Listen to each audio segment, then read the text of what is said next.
Ini nak unboxing tunjuk kat kalian lah. Sebab ini nak bagi tahu kat kalian memang berkualiti, memang selesa, Idin puas hati, memang tak sabar nak pakai tarawih nanti dan raya, tak sabar Idin nak pakai. So Idin nak unboxing tunjuk pada kalian. Assalamualaikum warahmatullahi wabarakatuh. Pada sahabat-sahabat Idin dekat luar sana yang handsome, yang kacak, cantik, comel dan bakal penghuni syurga Allah Subhanahu Wa Taala insya-Allah. Ini nak tunjukkan pada kalian semua satu produk yang tak asing lagi dekat Malaysia, iaitu The Chapal.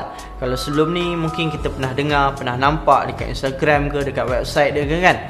Mereka ni keluarkan kopiah, mereka keluarkan topi yang sangat cantik, yang berkualiti kan. Kali ni mereka mengeluarkan satu lagi desain kopiah. Kalau sebelum ni kopiah mereka desain The Chapal ni, desain Chapal ni warna gold. Kali ni ini nak tunjukkan pada kalian warna apa.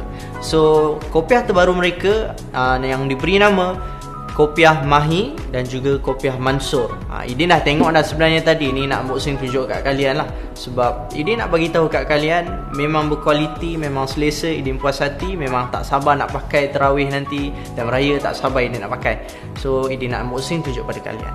So inilah Idin nak unboxing kopiah Mansur. Pertama sekali kalian akan dapat kotaknya eksklusif ni yang sangat cantik, ada brand dia, The Chapal. Dan kita akan buka lah dia punya stiker ni, nampak? Dia letak tepi ni lah. So bismillahirrahmanirrahim. Wow, bau dia pun memang bau kedai. So inilah dia. Bila buka je kotak eksklusif ni, terus nampak kopiah tu. Tapi kopiah tu dia ada protection lah. Dia dapat kain macam ni, pun ada brand dia, The Chapal. So memang nice, memang sangat mementingkan kualiti lah The Chapal ni. So dia letak sini. Dan inilah dia kopiah Mansur. Memang cantik.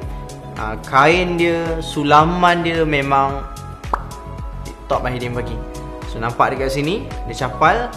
Inilah perbezaan dia antara kopiah dulu dengan sekarang. Yang dulu warna gold, sekarang ni warna silver, yang sangat cantik, yang sangat menggoda lah orang kata. Kalau lelaki pakai tu memang auto handsome, auto cantik. Kalau korang nak auto handsome, auto cantik, auto cantik tak? Lelaki je pakai.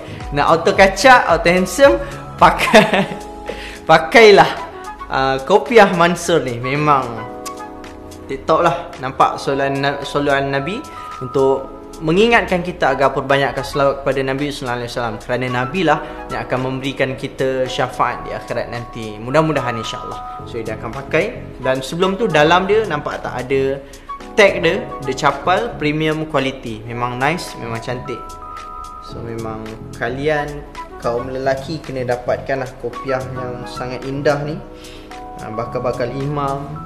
Memang auto handsome kan. Selain tu ada juga kopiah warna hitam yang diberi nama kopiah Mahi. Memang korang akan dapatkan, serius tak tipu. So inilah kopiah dia, kopiah Mahi warna hitam. Memang nice, korang kena ada. Lebih baik ada dua-dua sekali lah daripada satu. Satu tak cukup, dua memang cukup lah, akan melengkapkan kehidupan kalian. So kena dapatkan, memang nice.